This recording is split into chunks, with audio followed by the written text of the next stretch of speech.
Maryam knowledge TV channel में खुशामदीद। अस्सलामुअलैकुम viewers, उम्मीद है आप सब खैरियत से होंगे। बिस्मिल्लाहिर्रहमानिर्रहीम। हुजूर नबी करीम सल्लल्लाहु अलैहि वसल्लम के सहाबिया को शहीदा कहा करते थे। हजरत उम्मे वर्का। एहराम से क्या मुराद है? सकमा। पाकिस्तान की उस शख्सियत का नाम बताएं जो गवर्नर जनरल और वजीर आजम भी रहे।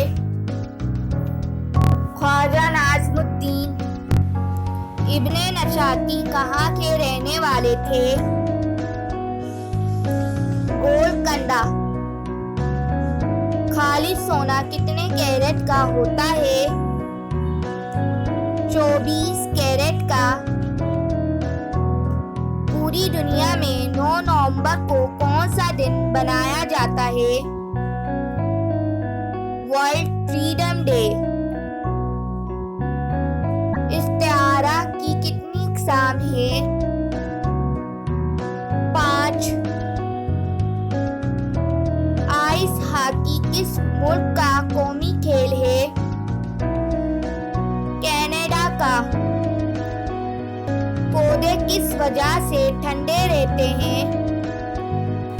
ट्रांसपिरेशन।